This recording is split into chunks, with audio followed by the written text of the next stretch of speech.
नमस्कार, मैं हूं अनन्या मिश्रा और आप देख रहे हैं educationbeats.com। हाल ही में उत्तर प्रदेश संयुक्त बीएड प्रवेश परीक्षा का परिणाम जारी किया गया है। लखनऊ के आशु राणा ने परीक्षा में टॉप किया है। तो आज हमारे साथ इस वक्त मौजूद हैं आशु राणा जी। आज हम आशु से बहुत ढेर सारी बातें करेंगे और जानेंगे कि उन्होंने किस तरह से अपनी पढ़ाई की। आशु जी, आपका बहुत बहुत पहली बात तो आपको बहुत बहुत शुभकामनाएं कि आपने इस परीक्षा में टॉप किया। Thank you ma'am, thank you so much for the introduction. And जैसा कि आपने कहा कि यूपी बीएड के ये एंट्रेंस एग्जाम था, इसकी मैंने प्रिपरेशन मैम स्टार्ट की थी जब मैंने 1-2 महीने पहले जब इसका फॉर्म भरना था। तो ये 4 महीने पहले मैंने फॉर्म भरा था और फिर मैंने इसका सिलेबस देखा था। तो सिलेबस जो मैंने देखा था उसमें मुझे ये पता चला कि सिलेबस 2 पेपर में डिवाइड है। जैसे पेपर 1 हो गया, पेपर 2 हो गया। तो फिर उस पेपर के अंदर भी 2 अलग अलग सब्जेक्ट थे। तो उन दोनों को मैंने पहले सिलेबस देख के पहले मैंने पेपर 1 पेपर 2 में क्या टॉपिक इंपॉर्टेंट है क्या नहीं है उसके हिसाब से मैंने मतलब देखा और फिर मैंने प्रिपरेशन स्टार्ट किया। तो अभी तो फिलहाल आपने टॉप कर लिया है, तो कैसा लग रहा है आपको? हमारे दर्शकों को बताएं कि ये जो फीलिंग आ रही है टॉप करने वाली, सभी के कॉल आ रहे होंगे, सब आपको कॉन्ग्रेचुलेशन बोल रहे होंगे, तो कैसा महसूस कर रहे हैं अभी आप? मैम डेफिनेटली अच्छा लग रहा है क्योंकि मैं उस समय जब 2 दिन पहले मेरा रिजल्ट आया था तो मुझे उसमें पता नहीं था उस दिन मेरा रिजल्ट आया। तो फिर किसी ने कॉल किया कि आप यूपी के बीएड के टॉपर बन गए। तो मुझे सुन के बहुत ही शॉक भी हुआ, but in a positive way shock हुआ। मुझे अच्छा लगा बहुत ज़्यादा। और उसके बाद मैम फिर बहुत सारे कॉल्स आने लगे मीडिया से, जैसे कि आपके आपके रिटन न्यूज़पेपर जो होते हैं, जैसे Dainik Jagran, Amar Ujala, times of India. तो मतलब अलग अलग पेपर पे कॉल आने लगे। उन्होंने पूछा आपकी क्या स्ट्रैटेजी रही, उन्होंने पूछा कि कैसे आपने प्रिपरेशन किया। तो डेफिनेटली मैम अच्छा लगा। और फिर ये आगे भी अगर ऐसा चलता रहे तो लाइफ में बहुत ज़्यादा इम्पोर्टेंट होता है मेहनत करना। तो बिल्कुल बिल्कुल। तो आशु, आपने किस तरह से पढ़ाई की, किस तरह से आपने स्ट्रेटजी बनाई कि आपने टॉप किया? आप अपने साथ में और भी जो स्टूडेंट्स हैं उनको क्या टिप्स देना चाहेंगे कि किस तरह से पढ़ाई करनी चाहिए, किस तरह से स्ट्रेटजी बनानी चाहिए कि जिससे अच्छा परिणाम लाया जा सके? डेफिनेटली मैम, आपने जो पूछा है उसके हिसाब से स्ट्रैटेजी की अगर बात की जाए तो आप कोई भी पेपर हो, बीएड से लेके आप कोई भी और भी इंट्रेंस पेपर होता है, जेई का होता है, नीट का होता है और बीएड का स्पेशली, उसमें आपको ये देखना पड़ता है कि प्रीवियस जो टॉपर रहा है या जो प्रीवियस जो कट ऑफ रही है वो कितनी रही है। अगर आपको गवर्नमेंट कॉलेज चाहिए तो कितने मार्क्स आपको लाने पड़ेंगे, आपको अपनी कैटेगरी के हिसाब से अपने मार्क्स पिछले साल के देखने होते हैं।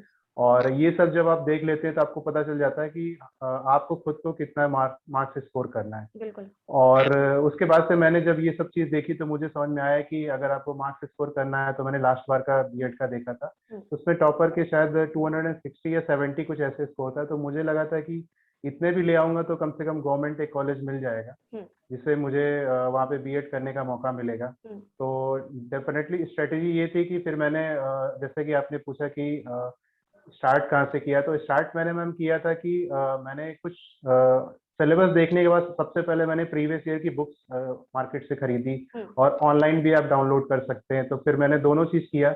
ऑनलाइन पहले मैंने देखा, जो बुक्स मुझे अच्छी लगी मैंने ये देखा कि किस टॉपिक से कौन सा पोर्शन सबसे ज़्यादा पूछा जाता है। जैसे कि अगर आप बताएं कि अगर जो पेपर 1 होता है, पेपर 1 में जो 50 क्वेश्चंस होते हैं वो जीए के होते हैं और जो 50 क्वेश्चंस बाकी होते हैं वो आपके सब्जेक्ट के होते हैं, इंग्लिश या लिटरेचर। और पेपर 2 में क्या होता है कि उसमें आपका जो पेपर होता है उसमें 50 क्वेश्चन रीजनिंग एंड क्वांट के होते हैं, क्वांट सेक्शन जिसमें आपका मैथमेटिक्स एंड रीजनिंग रहेगा। और दूसरा जो सेक्शन होता है वो आपकी खुद के कोर्स के होते हैं जो आपने सेलेक्ट किया, जैसे कि साइंस हो गया, एग्रीकल्चर हो गया, आर्ट्स हो गया। तो मेरे साइंस थी तो मैंने साइंस देखा। तो डेफिनेटली अगर जनरल अवेयरनेस की बात करें तो आपको न्यूज़पेपर तो आजकल देखना जरूरी है, या फिर आप नहीं भी देख पा रहे हैं तो यूट्यूब से बहुत सारे करंट अवेयरनेस के वीडियोस होते हैं जो लास्ट 2 मंथ 3 मंथ के इंपॉर्टेंट वीडियोस आप देख सकते हैं, वो बहुत इंपॉर्टेंट होते हैं। और फिर मैंने क्या किया कि मैंने लास्ट के 5-6 मंथ के मैंने करंट अवेयरनेस देखे क्योंकि वो बहुत इंपॉर्टेंट होते हैं। फिर स्टैटिक पोर्शन होता है, जैसे कि इंडिया में सबसे हाईएस्ट कौन सी पीक है, सबसे पहले मिस यूनिवर्स कौन बना, इस टाइप के क्वेश्चंस जो होते हैं वो जरूर पूछे जाते हैं आजकल के हर पेपर में। तो मैंने वो दोनों चीजों पे ध्यान दिया, मैंने स्टैटिक पोर्शन पे भी ध्यान दिया और जो अभी चल रहा है करंट उस पर भी ध्यान दिया। फिर दूसरा पार्ट आता है आपका इंग्लिश इधर हिंदी, तो मैंने मेरी जो पोर्शन था इंग्लिश का वो भी मैं चूज कर लिया, मुझे लगा कि मैं उससे स्कोर कर लूंगा। जी। तो अगर किसी को हिंदी से भी अगर आपको स्कोर करना है तो आप अपनी हिंदी के ग्रामेटिकल पोर्शन पे ज्यादा ध्यान दें, और इंग्लिश में अगर आपको करना है तो आप प्रीवियस ईयर, जैसे कि मैंने सीजीएल का एसएससी सीजीएल एक एग्जामिनेशन होता है, उसका मैंने प्रीवियस ईयर मैंने लिया था मैम, तो उसके थ्रू मैंने इंग्लिश का जो प्रिपरेशन था, सिनोनिम एंटोनिम्स हो गया, ग्रामर हो गया, ये सब मैंने मैम किया था। अच्छा, तो आशु, जैसे कि आपने बताया कि आपने किस तरह से पढ़ाई की, और जो आपने पिछली बार हुए थे इसके एग्जाम हुए थे उसका भी आपने मॉडल पेपर भी देखा, लेकिन कई बच्चे भी ये स्ट्रेटजी अपनाते हैं, फिर भी बहुत ज्यादा पढ़ाई करते हैं, लेकिन उसके बावजूद वो ये भूल जाते हैं कि उन्हें क्या पढ़ना है। कहते हैं कि एक स्मार्ट स्टडी होती है, तो उन बच्चों को आप क्या सलाह देंगे जो बहुत ज्यादा पढ़ते हैं और लास्ट में सारी चीजें उनकी मिक्सअप हो जाती हैं? सही मैम, आपने कहा कि कभी कभी क्या होता है कि आप कंटेंट देखते हैं तो आप ये भूल जाते हैं आप कितना आपको प्रिपरेशन करना है, कितने समय तक आपको प्रिपरेशन करना है। तो बीएड के लिए मैं कहूँगा कि अगर पर डे 5-6 घंटे से ज़्यादा दे रहे हैं तो फिर आप मतलब ये 5-6 घंटे मतलब एनफ है। आप उसी में डिवाइड कर लीजिए कि उसमें मुझे 6 आवर्स में कितने, या 2 घंटे 1 घंटे मुझे करंट अवेयरनेस देखना है, 2 घंटे में मुझे रीजनिंग देखनी है, 2 घंटे में मुझे एक दिन इंग्लिश या हिंदी देखना है, एक दिन रीजनिंग देखनी है। तो मैम अगर 6 आवर्स का अगर आप 2 आवर्स का अगर आप रेशियो बनाते हैं तो आप ये कि आप लिमिट से ज्यादा नहीं पढ़ेंगे। तो होता क्या है कि उसके बाद जो आपकी पढ़ाई है वो आप एक्स्ट्रा कर सकते हैं, बट ये 6 घंटे अगर आप मिनिमम 5 से 6 3 महीने भी कर देंगे तो मैम आपका बहुत ज्यादा फायदा होगा। और जो हार्ड वर्क पे ध्यान देते हैं तो उनके लिए मैं ये कहूंगा कि हार्ड वर्क इंपॉर्टेंट है, बट स्मार्टली ये देखो कि आपको कितना ज्यादा आपको गहराई में जाना है। कभी कभी क्या होता है कि पेपर थोड़ा सा सरफेस पे आता है, उतना डीप में नहीं जाता है, तो होता क्या है कि आप बेसिक चीजें भूल जाते हैं बट आप टफ चीजों पे ज्यादा ध्यान देते हैं। तो इस पे आपको फोकस करना चाहिए कि how much deep you should go, तो इस टाइप से थोड़ा ज्यादा अंदर गहराई में जब जाना। अच्छा, तो आशु जी, जैसे कि आपने बीएड किया, उसमें टॉप किया, ऐसे कई लोग हैं जो बीएड करने के बाद भी उनको नौकरी नहीं मिल पा रही। लोगों का अब अधिकतर मानना हो गया है कि बीएड करने के बाद आप टीचिंग लाइन में जा सकते हैं, और कुछ लोगों का ये मानना है कि बीएड करना ही बेकार है, क्योंकि बीएड के बाद कुछ नहीं होता है, नौकरी मिलना बहुत मुश्किल होता है। तो आपका इस पर क्या कहना है? मैम एक्चुअली मैं अगर मैं अपने बारे में बताऊं तो मैंने एनआईटी पटना से मैंने बीटेक किया, जो खुद में एक सेंट्रल एमएचआरडी जिसको अब मिनिस्ट्री ऑफ एजुकेशन का कॉलेज बोलते हैं, तो उससे मैंने दिया था और मैंने कर्नाटक में जॉब भी की थी। तो ओवरऑल मेरा जॉब छोड़ के और इसमें टीचिंग की तरफ आने का मकसद ये रहा है कि अगर आप टीचिंग के बेस में अगर आप आते हैं तो आपको ऐसा नहीं कि आप गवर्नमेंट सेक्टर की ही जॉब चुने, क्योंकि मैं कर्नाटका में जॉब करता तो मुझे कॉलेज से जॉब मिली थी जो प्राइवेट सेक्टर थी, बट वहाँ पे लैंग्वेज का कुछ बैरियर तो इसलिए मैंने छोड़ा।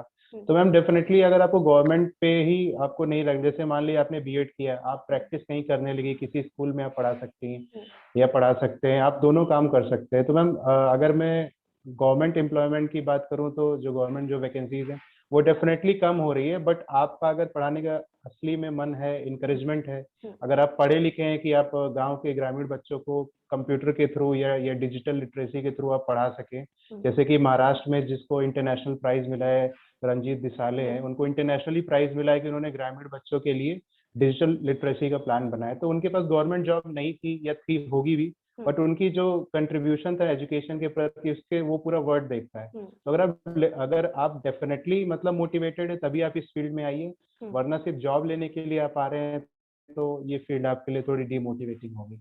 बिल्कुल। तो आशु, अब आपने आगे क्या करने का सोचा है? आप अपने करियर को किस ओर ले जाना चाहते हैं? आप टीचिंग की ओर कुछ करना चाहते हैं, या इससे इतर कुछ आप किसी और चीज की तैयारी कर रहे हैं? मैम मैंने टीचिंग तो मेरा था, मन से हमेशा से ही था। जब मैंने 12th के बाद से मैंने जब इंजीनियरिंग की तो उस समय मुझे नहीं समझ में आ रहा था। फिर वहाँ पे एक नेशनल सर्विस स्कीम होती है जो हर अच्छे कॉलेजेस में होती है, जिसमें आप फ्री एजुकेशन शाम को जाके जो आसपास के जो गरीब बच्चे वो आपके कॉलेज में आते हैं, आप उनको पढ़ा सकते हैं फ्री ऑफ कॉस्ट। उनको पढ़ाइए, उनको मोटिवेट। तो मैंने सेकेंड ईयर में अपने बीटेक के मैंने उनको पढ़ाया था मैम। तो मुझे थोड़ा सा ऐसे सच एक इनर कंसियंस मेरी सेटिस्फाइड हुई। तो मुझे लगता है कि अगर मैं चाहता पढ़ाना तो मैं कंटिन्यू कर सकता था। तो दूसरी चीज मैम ये थी कि you need money to survive. तो अगर मैंने ये सोचा कि प्लान ए प्लान बी दोनों रखते हैं, तो मैंने सिविल सर्विसेज की प्रिपरेशन चालू की, जो स्टेट पीसीएस होता है। तो उसके लिए मैंने प्रिपरेशन की और उसका मैंने प्रीलिम्स मैंने क्लियर भी किया था। तो बीएड एक ऐसी चीज है कि अगर मेरा सिविल सर्विसेज नहीं भी होता है, जो भी मेरा वहाँ पे भी उद्देश्य मेरा ग्रामीण में ही क्षेत्रों में जाना है, और अगर उसमें नहीं होता तो मैं टीचर के थ्रू एज ए टीचर मैं ग्रामीण क्षेत्रों में जा सकता हूँ। नो डाउट, अगर मैं गवर्नमेंट हूँ या नहीं भी हूँ, बट बहुत सारे प्राइवेट स्कूल खुल रहे हैं, उसके थ्रू मैं मतलब जाके वहाँ पढ़ा सकता हूँ। तो दोनों क्षेत्रों में मुझे कुछ कंट्रीब्यूशन करने का ही मेन है। बाकी जॉब अलग अलग हो सकती है, बट मेरा काम एक ही होगा, कंट्रीब्यूशन एक ही होगा फॉर द विलेजर्स जो उनके बच्चे होते हैं। अच्छा, तो आशु जी, एक आखिरी सवाल मैं आपसे और पूछूंगी कि जो स्टूडेंट्स वर्ग के बच्चे हैं, आपके अपने साथी भी बहुत सारे होंगे, इसके इतर जो 10th में 12th में और जो प्रतियोगी परीक्षाओं की तैयारी कर रहे हैं, उनको आप क्या मैसेज देना चाहेंगे? उनसे किस तरह की स्ट्रेटजी अपनाने के लिए बोलेंगे? मैम, जो 10th में है और जो 12th में है, उन्हें मैं ये कहूंगा कि एक पोर्शन होता है जिसे जनरल साइंस कहते हैं, कि अगर आप 10th में अगर आपने आर्ट्स चुनना है, 12th में तो एक आर्ट्स वाला पोर्शन होता है जिसमें हिस्ट्री होती है। तो आप उस नोट्स, अगर आपको लिटरली बीएड ही करना है, तो आप उस नोट्स को हमेशा संभालें और इसका रिवीजन तभी करें, क्योंकि जनरल साइंस एक ऐसा पोर्शन है जो साइंस वाले ग्रुप के लिए जनरल साइंस बहुत इंपॉर्टेंट होता है, जिसमें 10th की और क्लास 11 की फिजिक्स बहुत इंपॉर्टेंट है, बायोलॉजी बॉटनी बहुत इंपॉर्टेंट है। तो मैम, ये आपको देखना बहुत जरूरी है। मैं यही कहना चाहूंगा, जिन्हें आप 10वीं और 11वीं की आर्ट्स की नॉलेज और साइंस की नॉलेज अपने पास रखें, और हिस्ट्री अगर आपके पास बुक है तो उस बुक को यूज करें आप दोबारा। अगर 10th में आपने हिस्ट्री की है या पॉलिटी या आपने सिविक्स पढ़ा है, तो आप उसको यूज करें, आप उसको कहीं और ना रख दें, आप उसको नोट्स बनाएं, या नोट्स जो बनाए उसको आप देखें, क्योंकि स्कूल में जो नोट्स बनाए जाते हैं मैम, वो कॉम्पिटिटिव एग्जाम में जो नोट्स यूज किए जाते हैं उससे ज्यादा अच्छे होते हैं। बट होता क्या है कि वो नोट्स हमारे पास रहते नहीं है, या गायब हो जाते हैं, या बहुत पुराने हो जाते हैं। तो मैम, उस नोट्स को अपने पास रखना, उसका यूज करना बहुत जरूरी है। और अगर वो नोट्स नहीं भी है, तो आप नो डाउट फिर आप यूट्यूब पे वीडियोस देख के या कहीं से किताबें आप लेके आप उससे पढ़ सकते हैं, क्योंकि जनरल अवेयरनेस में हिस्ट्री और इन सब का पोर्शन बहुत होता है। बिल्कुल बिल्कुल। और जो प्रतियोगी परीक्षाओं की तैयारी कर रहे हैं, उनको आप क्या कहना चाहेंगे?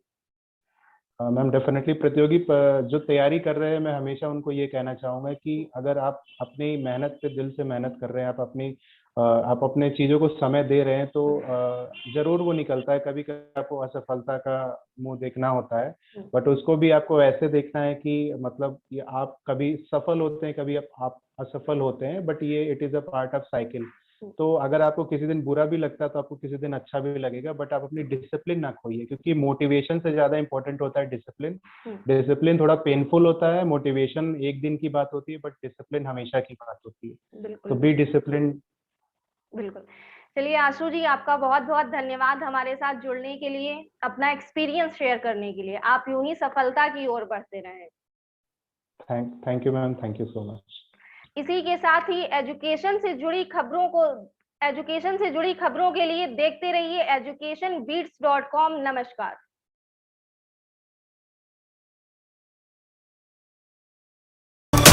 एक मुलाकात के अगले एपिसोड में फिर मिलेंगे एक नई शख्सियत के साथ।